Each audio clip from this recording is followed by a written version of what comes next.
Voilà. Nous accueillons Frédéric sur l'antenne d'Europe 1. Bonsoir Frédéric. Bonsoir Olivier. Bonsoir.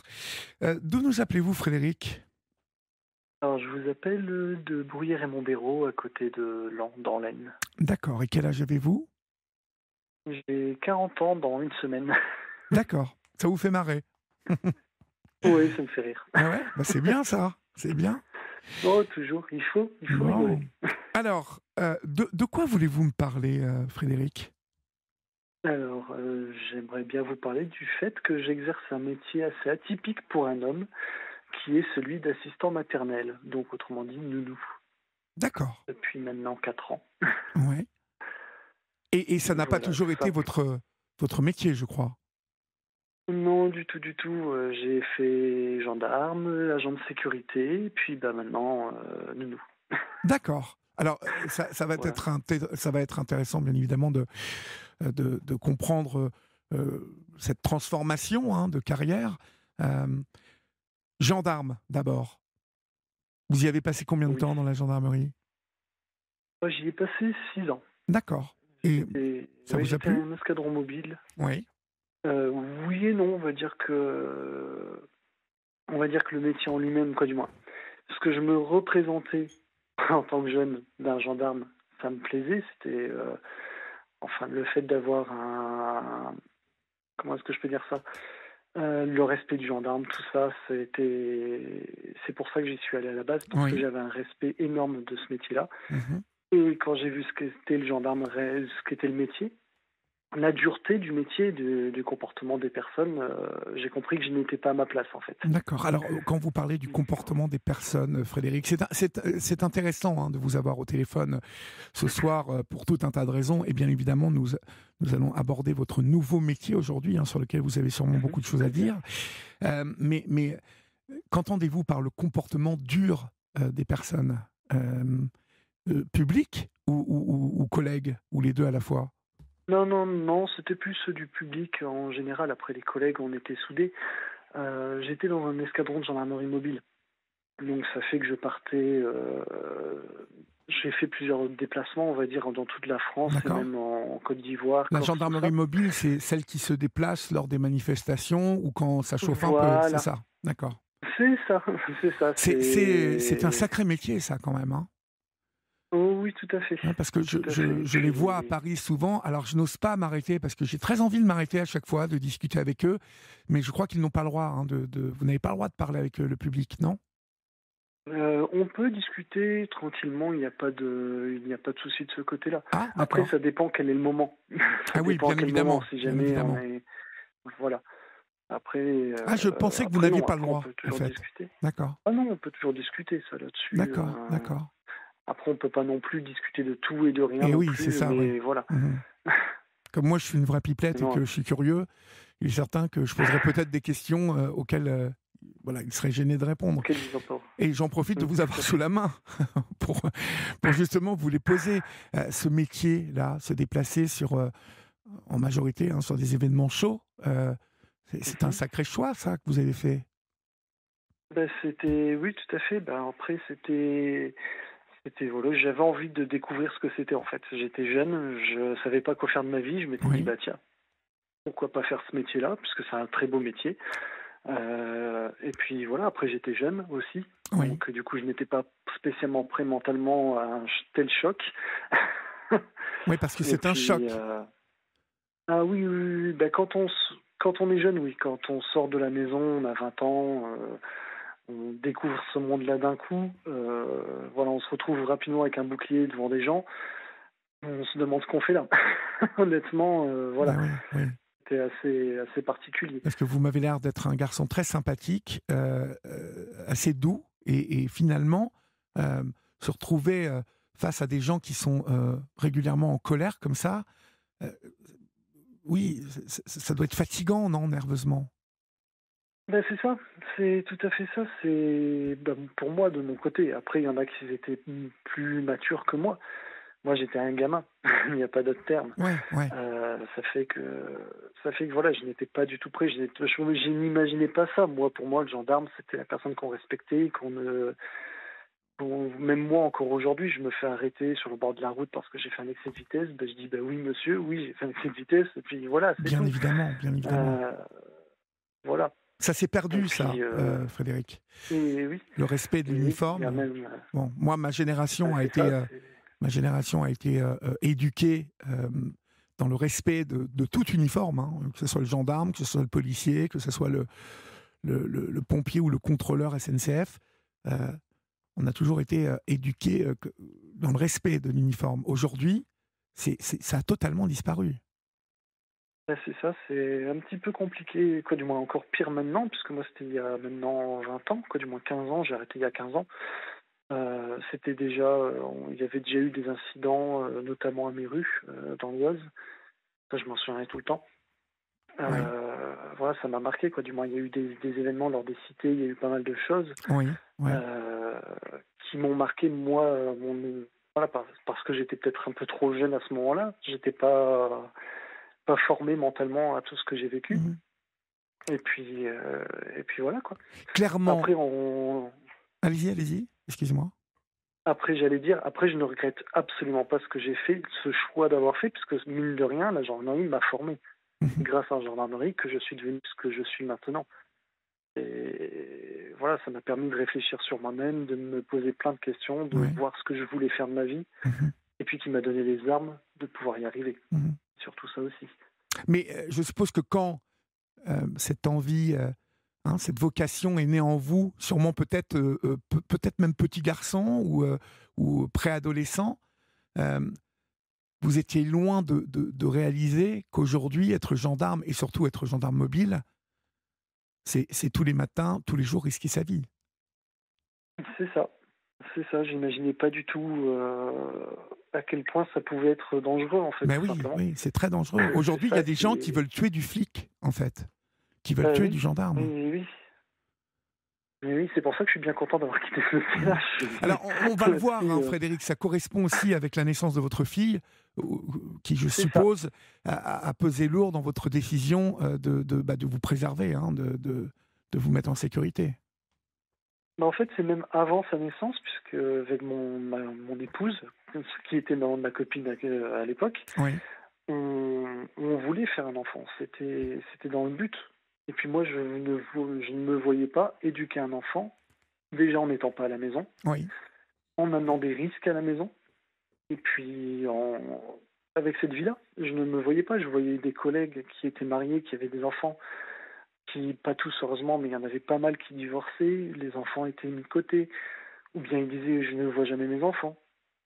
Et moi je pouvais pas vivre ça, moi personnellement je voulais vivre avec mes enfants, c'est pour ça que j'ai quitté la gendarmerie. oui, C'était la raison principale, c'était le fait que si jamais quoi du moins, je préférais avoir une vie familiale, oui. mettre en avant une vie familiale plutôt qu'une vie au sein de la gendarmerie. Mhm. Est-ce qu'il y a eu des moments où vous avez eu peur? Est-ce qu'il y a un moment particulier qui a retenu votre attention, qui vous a marqué lors de cette carrière de gendarme mobile? Un moment où j'ai eu particulièrement peur, c'était une manifestation de marins-pêcheurs. Ouais, ouais, Ça, je m'en souviens tout le temps. En gros, c'était dans le nord de la France, où je ne sais plus exactement. Ça devait être Calais, je crois. Oh, je sais plus. Euh, où on était en manifestation, donc avec casque, tout ça, tout harnaché. Il y avait les marins-pêcheurs avaient mis un fumigène en bas. Quand il y avait du fumigène, c'est qu'on voyait pas grand-chose. Et ils avaient mis un filet de pêche par terre. Donc on nous a demandé d'avancer, on a avancé. Ils ont tiré le filet de pêche. J'avais une jambière avec des crochets. oui, C'était l'ancien matériel. Ils avaient changé de matériel, mais moi j'avais toujours une ancienne jambière. oui. Et ma jambière s'est accrochée au filet. Et du coup, ils ont commencé à tirer. Et vous Et ramenez. c'est le capitaine de mon escadron qui a réussi à me sortir de là alors que j'étais tiré par les marins-pêcheurs. Oui. Et c'est là que j'ai commencé à me dire, mince, qu'est-ce qui va se passer s'ils m'attrapent? Ben ouais, oui. Qu'est-ce qui Mhm. va se passer, quoi? Qu'est-ce que Mhm. j'ai le droit de faire? Qu'est-ce que j'ai pas le droit de faire? Qu'est-ce qui Oui. va m'arriver? Mhm. Et c'est un des moments déclencheurs qui a fait que je me suis dit, mais non, non, non, je risque trop ma vie, en fait. Ouais. Je C'est pas comprends. possible, quoi. Je comprends. On va marquer une Donc, petite pause, Frédéric, et puis on bien va sûr. continuer à échanger ensemble. À tout de suite. Sur Europe 1, venez vous confier à Olivier Delacroix en appelant le 01 80 20 39 21. Numéro non surtaxé, prix d'un appel local. Il est 22h30, vous êtes sur Europe 1. Et si vous avez envie de me parler, chers amis, faites le 01 80 20 39 21. Je serai ravi d'échanger avec vous. Vous avez vu, ça se passe bien. Ça se passe bien, hein, Frédéric? Oh que oui. Ah oui, j'étais en train de penser à la pub, à ce moment où vous vous êtes retrouvé accroché au filet. Alors les marins-pêcheurs, bien évidemment, sont des gens tout à fait charmants dans le civil, comme ça, mais en manifestation, ils sont particulièrement violents. Après, il est certain quelle question vous vous posiez? C'est marrant, vous vous êtes dit, qu'est-ce que je vais avoir le droit de faire s'ils m'attrapent? Est-ce que je vais avoir le droit de me défendre, de sortir mon arme, par exemple? C'est ça, Ouais. tout à fait, puisque ça a été mon premier réflexe, c'était mince, j'ai mon arme, qu'est-ce qui va se passer? Est-ce qu'ils vont vouloir me le prendre? Qu'est-ce que je dois faire? Voilà, tout simplement, qu'est-ce que je dois faire? Puisque je ne savais pas exactement ce que je pouvais faire, ce que je ne pouvais pas faire. Mhm. Ils m'attrapent, comment je pouvais me défendre, quoi, tout simplement, puisque j'étais réellement, voilà, quoi, dans une merde noire, comme on peut dire. Bien sûr, Désolé bien pour sûr. le gros mot. Mhm. Alors, il y a Blandine au 739 21 qui m'envoie un SMS en me disant « Bonjour Olivier, non, l'ex-respect du gendarme et du policier n'a pas totalement disparu. J'ai 55 ans et je respecte toujours tous les agents. Ce matin, j'ai encore dit bonjour monsieur l'agent à un policier. Alors Blandine, c'est ce que je disais tout à l'heure. Les gens de notre génération, puisqu'on fait partie de la même génération, Blandine, ont été élevés dans ce respect de l'uniforme. Et Frédéric l'évoquait tout à l'heure, lorsque cette vocation est née, bien évidemment, on pense à ce respect-là. Lorsque je dis que cela a disparu aujourd'hui, j'ai oublié, je n'ai pas fini ma phrase, et vous avez raison de m'envoyer ce SMS. Donc, il a disparu chez les jeunes générations. Et justement, je voulais vous demander quelque chose. Vous avez arrêté il y a combien de temps de faire le gendarme? Alors, j'ai arrêté en... Alors que je dise pas de bêtises, ça fait 15 ans. Attendez, ma fille a 11 ans, donc ça fait 12 ans. Ah oui, donc ça fait un non, moment. 12 ans. Ok. Voilà. Parce que je voulais vous Ça poser une commençait question. déjà- Voilà, on évoque aujourd'hui le glissement, hein, de la société française dans une violence assez particulière, hein, avec les événements qui se passent en ce moment, notamment en Israël et dans la bande de Gaza. On voit à travers l'actualité des comportements de plus en plus choquants, vous voyez, des choses qui n'auraient pas pu arriver il y a encore 4 ou 5 ans. Oui, tout à fait. Vous, en tant qu'ex-gendarme, est-ce que vous voyez que la période du Covid a joué un rôle particulier dans ce glissement? Alors là, bonne question. Mhm. Je pense que de toute façon, moi, quand j'ai quitté la gendarmerie, donc ça fait quand même il y a quand même plus d'une dizaine d'années, ça commençait déjà à augmenter. Ça, c'est clair et net. Ouais. Moi, je l'ai remarqué vers la fin de ma carrière, ça devenait n'importe quoi. Et puis plus ça augmente, plus ça allait, moins il y avait de respect en fait, moins il y avait de voilà, on arrête une personne qui a un enfant attaché, qui n'a un enfant qui n'est pas attaché derrière, c'était parti directement dans les insultes, alors que voilà, voilà, on arrêtait pour une bonne chose quoi. Et puis j'ai remarqué que ça a augmenté petit à petit. Donc après, il y a eu le Covid. Je sais pas. Honnêtement, là, je peux pas répondre. Franchement, je sais pas. Est-ce que s'il y aurait pas eu le Covid, ça serait pareil aujourd'hui? Moi, je ne pense absolument très pas. compliqué comme question. Non, mais moi, je ne pense absolument pas. Alors, je vais vous donner mon avis, même si vous ne me le demandez pas. Non, au contraire. Non, mais je rigole. Je pense vraiment, j'ai remarqué, et je vais vous dire, déjà, comment j'ai repéré ça. Je suis en moto à Paris. Et je peux vous dire qu'à partir du Covid, le nombre d'incivilités au volant a totalement s'est démultiplié. J'ai vu le comportement des gens changer comme s'ils prenaient le droit de faire tout un tas de choses qu'ils n'osaient jamais faire avant. Je ne sais pas si Laurent, tu partages ça en tant que motard aussi, c'est notre réalisateur, mais nous les motards, on a vraiment vu un glissement, un décalage dans le comportement. Et finalement, en pensant que ça ne concernait que les délits routiers, vous voyez, tout un tas de choses liées à la cohabitation dans la rue, on s'aperçoit maintenant que non, y a un niveau de violence qui a totalement augmenté, lié justement à la marge de respect qui fond comme neige au soleil, vous voyez, avec des métiers qui aujourd'hui sont complètement ne sont pas du tout respectés. On avait un pompier l'autre jour au téléphone qui nous appelait pour témoigner de sa carrière et qui nous disait subir en tant que pompier un harcèlement quand ils font quelques interventions. Jamais ça ne serait arrivé il y a une dizaine d'années, quinzaine d'années, allez, parce que ça a commencé il y a une quinzaine d'années dans les quartiers populaires. Puisque dans les quartiers populaires, justement, je me souviens de Méru, c'est dans l'Oise, je crois, si je dis pas de bêtises, où justement on intervenait en aide aux pompiers, puisque justement ils se faisaient caillasser des étages et tout ça. Donc, pendant les événements, justement, au moment des révoltes des cités. C'est je fou, sais qu'à ce moment-là, ça avait commencé là-bas, et puis maintenant c'est quotidien quoi, pour eux. Enfin, c'est dramatique. Mais c'est vrai que oui, fou, en y réfléchissant, ouais. C'est vrai que oui, en effet, c'est vrai que ça fait que depuis 2-3 ans où on voit de plus en plus de violence. Vous aviez raison, en fait. Là, je suis en train de réfléchir en même temps, mais oui. Il y a un ton général, pompiers, vous voyez, il y a plus de respect même des élus. Voilà, quand une personne est élue, il n'y a pas plus processus démocratique et donc libre que le fait de voter et d'élire des gens.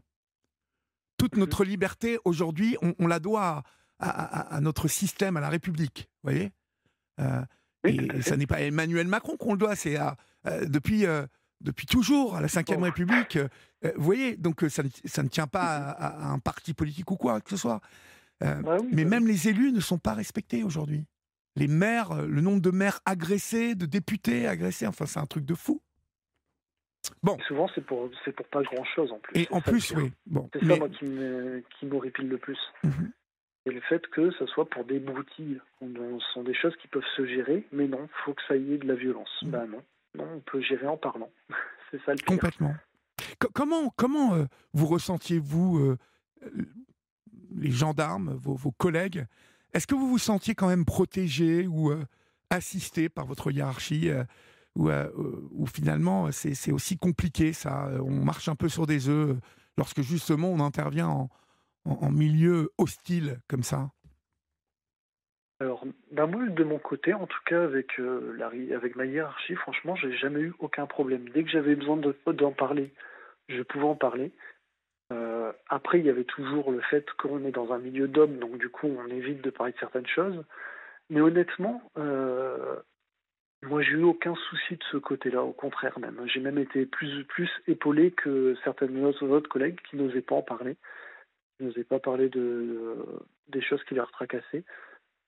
Tandis que moi, de mon côté, au niveau de la hiérarchie, au niveau de mes collègues, au niveau de tout, franchement, je me sentais en sécurité avec eux. Voilà, je savais qu'on allait quelque part pour une chose. Je savais que normalement, ça devrait bien se passer puisque mes collègues, ils étaient là et que ça allait bien se passer. On faisait vraiment front, en fait. Ouais. C'est qu'après qu'on réfléchit à ce qui s'est passé. C'est là qu'on se dit, oula, quand même été chaud. Ouais. Et voilà. Après, une fois qu'on y est, on y est, quoi. Je veux dire, voilà, on peut pas faire autre chose que ce qu'on doit faire pour que ça se passe, tout simplement.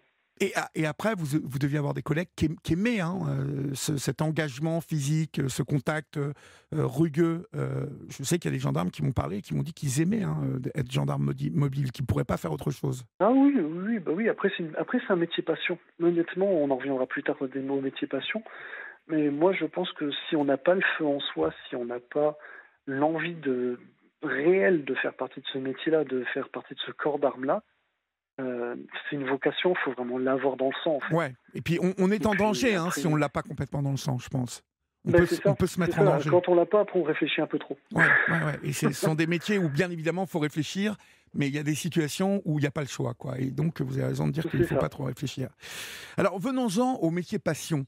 Aujourd'hui vous êtes nounou, vous êtes assistant maternel. Tout à fait. Comment on passe de gendarme à assistant maternel, Frédéric? Alors, quand j'ai quitté la gendarmerie, j'ai fait agent de sécurité parce que je ne savais pas ce que je voulais faire. Oui. Je savais que je ne voulais pas faire gendarme, mais je ne savais pas quoi faire. D'ailleurs, ça a été un petit peu embêtant puisqu'au moment de la reconversion, on m'a proposé plusieurs choses. Mais je voulais pas le faire, en fait, tout simplement. Je voulais pas faire de reconversion classique. Donc j'ai pris le premier boulot qui venait, j'ai fait hop, ça c'est bien, hop, je me le fais. Et puis j'ai eu la naissance de ma grande fille, qui est née il y a maintenant 11 ans. Mhm. Et puis quand elle est née, je me suis arrêté de travailler pendant un an, parce que, quoi du moins, d'abord on l'a mise chez une nounou avec qui ça ne se passait pas bien.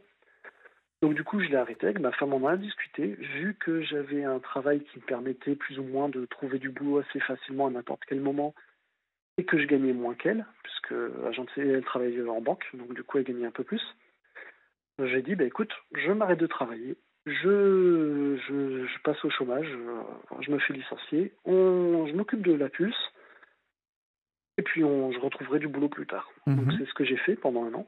Je me suis occupé d'elle pendant un an, c'était une des plus belles années de ma vie. Voir ses premiers pas, voir ses premiers mouvements, ses premières choses. Et puis moi, je me renseignais en même temps sur l'évolution d'un enfant, comment il évoluait. Est-ce que ce qu'il faisait était normal ou pas normal? Bref, j'ai passé une super année. Oui. Puis après, malheureusement, plus de chômage, donc obligé de retourner au travail. J'ai eu, à cette époque-là, déjà comme idée de devenir nounou. Donc j'avais contacté un homme nounou qui était dans l'Aisne. Il n'y en avait qu'un seul à cette époque-là. Je l'ai contacté et il m'a totalement déconseillé de le faire. Il me disait, voilà, j'arrive pas à avoir de contrat, même moi j'arrête. On me propose que des grands, j'ai aucun petit. Malheureusement, avec les grands on ne vit pas. Donc même lui quittait le métier, je ne sais pas ce qu'il fait aujourd'hui, mais même lui à cette époque-là, il ne s'en sortait pas. Donc du coup, ça m'a mis un frein sur mon idée de faire ce métier-là. Donc je suis retourné agent de sécurité. Oui. Après, j'ai eu la naissance de ma deuxième fille, Emma. J'ai pas eu la possibilité de m'arrêter pour m'en occuper malgré moi, malgré le fait que je rêvais de le faire. Mais bon, à ce moment-là, j'avais un CDI, c'était un peu plus compliqué. Et puis, on avait aussi trouvé une super nounou. Il faut le dire aussi, on avait une super nounou à l'époque. Donc, du coup, je ne me sentais pas l'idée d'arrêter. Puisque ça se passait bien, je me dis, bon. Mais j'avais quand même l'envie, mais tant pis. Et puis là, c'était avant le Covid, je me suis posé la question, je travaillais au tribunal de Laon, d'ailleurs j'en profite pour saluer tous les collègues du tribunal de Laon. Je travaillais là-bas, Oui. mais je m'ennuyais. J'étais pas à ma place, tout simplement. Je me retrouvais comme en gendarmerie à la fin, où je savais que j'étais pas fait pour ça, en fait, tout simplement. Et je me suis dit, mais qu'est-ce que j'aimerais faire? Dans quoi je voudrais me lancer? Et puis je me suis dit, attends, j'adore m'occuper des enfants, j'ai un feeling avec les enfants, autant tenter le coup. Je me dis, voilà, je suis pas bien dans mon travail, je tente. J'ai été voir ma femme, je lui en ai parlé, elle aussi, elle avait vu que je commençais à déprimer. Oui. Et aussi, il y a eu aussi le fait qu'Emma, ma plus jeune, me demande, papa, pourquoi tu n'es jamais à la maison? Oui. Il m'a posé cette question-là un jour, et je me suis dit, mais en fait, je refais ce que je faisais en tant que gendarme, en fait. Je suis jamais à la maison. Parce que la semaine, je travaillais, le week-end, je prenais souvent des astreintes. Donc ça fait qu'en gros, j'étais jamais chez moi, en fait, et je m'occupais pas de mes enfants. Et puis c'est là où voilà, donc du coup, après, j'ai commencé à déprimer, j'ai réfléchi, je me suis dit, tiens, j'aimerais faire ça, j'en ai parlé à ma femme. J'ai dit, écoute, si jamais je me fais licencier, j'ai droit à 2 ans de chômage, je tente le coup. Si dans 2 ans ça ne marche pas, tant pis, je retrouverai un boulot, je deviendrai chauffeur poids lourd, n'importe quoi, le premier boulot qui viendra, mais voilà, on va pas s'embêter. Voilà, je tente le coup, j'ai envie de faire ça, j'en rêve. Ma femme, elle m'a dit, ok, vas-y, fonce. Voilà. Et puis après, il y a eu le Covid. D'accord. Donc, il y a le Covid. On passe vite sur Je fais ma formation et puis le Covid est tombé juste à la fin de ma formation. D'accord. Et donc ensuite, comment vous arrivez à la fin de votre formation une fois que le Covid s'arrête? Comment ça se passe? Vous vous mettez sur le marché du travail? Vous vous déclarez en tant que nounou? Alors pendant le Covid, j'ai profité du fait d'avoir le Covid. Justement, moi j'ai réellement profité de cette période-là, de cette période de blanc total, pour déjà commencer à faire mes recherches au niveau du travail dans la région. Oui. J'ai créé un site internet, j'ai commencé à me faire connaître dans le coin. J'ai pas mal commencé à droite à gauche, ça fait que j'avais déjà un contrat qui m'attendait quand quand je terminais ma formation, je savais que j'avais déjà deux enfants en garde. Mhm. Voilà. Parce que j'avais déjà pris les devants sur beaucoup de choses, en fait. Et puis, du coup, j'ai continué. Donc, du coup, j'ai fait mes petites annonces à droite à gauche dans les différents magasins, ce genre de choses. Au niveau de la mairie aussi, où j'ai déposé mon numéro de téléphone, tout ça, pour avoir des gens qui m'appellent. Et puis voilà. Et puis à partir de là, c'est parti sans jamais s'arrêter. D'accord, super. Bon, donc aujourd'hui, comment ça marche tout ça? Comment ça marche? Comment C'est-à-dire? vous vous êtes mis à votre compte? Vous avez combien d'enfants? Vous gardez vos enfants ou d'autres enfants? Oui, donc je suis à mon compte, tout à fait. Donc Ouais, en garde actuellement, j'ai 5 enfants ouais, qui vont de 2 mois et demi pour le tout dernier qui vient d'arriver là, il y a une semaine. Et puis jusqu'à la plus grande, elle a 5 ans. Avec ça, j'ai ma fille Emma qui maintenant a 8 ans et puis ma grande qui a 11 ans qui est au collège. d'accord. Donc voilà, au quotidien, ça fait des sacrés horaires. Ouais. Vous êtes à temps plein, On hein? n'arrête pas. Hein? Ah oui, oui, oui, oui. Ah oui, là, même le temps plein, il n'est pas assez plein pour moi. Ah ouais, ouais, ouais, ouais, vous m'étonnez. Non, je suis aux alentours entre 45 et 50 heures par semaine. Ouais, Voilà, ça fait du boulot, hein? minimum. Ah Et oui, alors, ça fait beaucoup de travail. comment vous vous sentez? Parce que c'était un métier d'action que vous faisiez, mais aujourd'hui, finalement, ça n'a pas trop changé, sauf que c'est moins dangereux. Mais vous êtes toujours dans l'action. C'est ça. Oh, quoique si, allez dire à une maman qu'un enfant de 8 mois est tombé et puis il s'est fait bobo à la jambe. Non, mais c'est ce que je vous dis, c'est un métier d'action. Ah oui, oui, non, non, c'est vraiment... dès le matin, il faut être au taquet puisque les enfants, quand ils arrivent, ils sont en forme. Et quand ils repartent, eux, ils sont encore en forme, tandis que nous, non. Complètement. Et Donc non, on court un peu partout, mais c'est chouette, c'est génial, justement. Et voilà, c'est un peu sportif puisque, voilà, on court. Moi, personnellement, qui adore en plus faire des activités physiques avec les enfants, à 40 ans, je fais toujours des roulades. ouais, ouais, vous m'étonnez. Ça, Dans mon ça, jardin, je fais des roulades, je roule, voilà, je joue avec eux. Tout simplement, je fais pas mal de choses, donc ce qui fait que, en effet, je cours partout. Après, voilà, c'est ma façon de voir les choses aussi, qui fait Mhm. que j'aime bien bouger. Donc, du coup, les enfants, ils bougent avec moi. Ouais. Au-delà de votre statut de père, qu'est-ce que vous tirez comme Mhm. satisfaction de ce métier, en fait? Qu'est-ce qui vous apporte aujourd'hui, ce métier? Ce métier, ce qui m'apporte, c'est de la joie surtout. C'est des moments de complicité de fou. C'est se promener tranquillement quand j'amène mes grandes à l'école, entendre un nounou, et puis hop, avoir une petite qui nous court dans les bras. Mhm. Alors que pourtant, on n'est pas son père, on n'est pas sa mère, on est juste un employé de sa famille. Mais en fin de compte, on fait partie de leur famille, on fait partie de leur petit monde. C'est ça qui est super, c'est super gratifiant en fait. Et voilà, moi, c'est ce que je vois le plus, c'est au niveau des enfants, c'est quelque chose de fou. C'est de l'amour, tout simplement. On reçoit énormément d'amour de la part des petits. C'est ça qui est génial. Oui, puis je suppose que vous voyez combien ça leur fait du bien à eux euh, d'être avec vous. Il y a une connexion particulière, je pense, avec le temps que vous passez ensemble. C'est tout à fait... c'est magnifique, ça. Je suppose que ça, c'est Oui. donner un sens à sa vie à travers son boulot. C'est ça. C'est tout à fait moi ce que j'ai trouvé, en fait. Là, vous avez touché exactement les bons mots, en fait. C'est impressionnant. C'est exactement ce que je ressens au quotidien. C'est vraiment, j'ai trouvé un but à ma vie. Et mon but, c'est eux. C'est de les aider à s'épanouir, à grandir. Après, ils rentrent à l'école, donc ça c'est compliqué pour moi, mais bon, Mhm. ça viendra peut jamais avec le temps, je pense. Mais c'est normal. Mais voilà, c'est le fait de les accompagner dans tous les moments de leur vie jusqu'au moment de l'école. Donc c'est-à-dire qu'avec moi, ils apprennent à marcher, ils apprennent à se tenir, ils apprennent à dire bonjour, à dire merci, ils apprennent à faire les fous, on apprend à danser, on apprend à chanter, on apprend plein de choses. Et puis c'est ça qui est génial, c'est de voir leur évolution, leur petite mimique. Quand ils Mhm. rentrent de vacances, j'adore ça parce qu'ils ont tous quelque chose de nouveau. Et c'est extraordinaire. Vous ne reviendriez Et... pas en arrière Oh non, Non, oh que c'est non, fini. jamais de la vie. D'accord.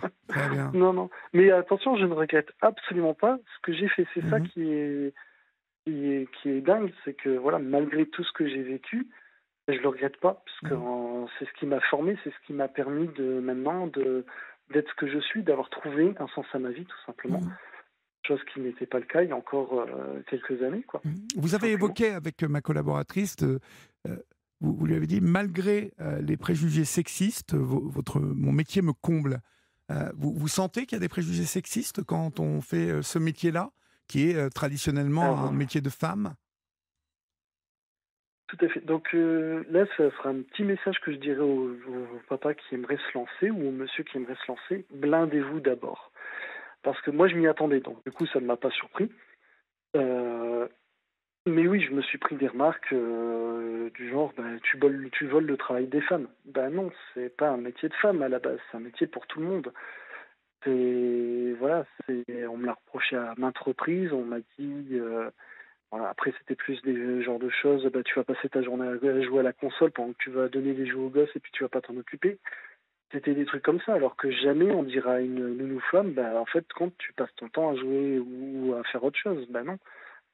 C'était beaucoup de. Après, j'ai eu une personne qui m'a gentiment dit, que je ne salue pas d'ailleurs au passage s'il écoute, qui m'a gentiment dit que j'avais des idées bizarres puisque je faisais un métier, enfin bizarre sexuellement, entre guillemets, parce que je m'occupais de bébés et que ce n'était pas normal pour lui. Donc, voilà, donc du coup ça fait mal, mais il faut savoir que voilà, faut passer outre tout ça. Faut passer outre tout ça. C'est- Après, ça a c'est- été beaucoup sur les réseaux sociaux. C'était Oui. pas mal sur X, hein, Twitter, alias Twitter. Que vous vous êtes fait allumer Euh, comme ça? c'est ça, tout à fait. Ben là, maintenant, ça va mieux. Là, depuis quelques C'est temps, fou, j'aurais jamais ça va pensé à un mieux. truc pareil. Les gens sont hyper tordus, ils sont hyper malfaisants, quoi, parce que en Ben, fait, c'est ça. que des hommes aient envie C'est d'exercer ce type de métier, enfin, pour moi, ce type de métier se définit par l'amour qu'on porte aux enfants, euh, l'envie de s'occuper d'enfants, et je ne vois pas en quoi c'est plus un métier de femme que d'homme. Enfin, voilà, c'est. c'est ça. Et puis après, comme je dis, l'important, c'est que l'enfant se sente bien avec nous.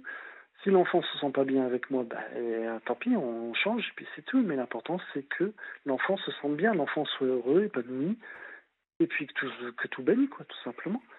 Après, il y aura toujours, je pense, des gens qui sont un petit peu embêtés. J'ai même des appels, des gens qui m'appellent, qui veulent parler à ma femme. Donc du coup, je passe ma femme et puis ils leur disent, ben non, c'est pas moi le nounou, c'est mon mari.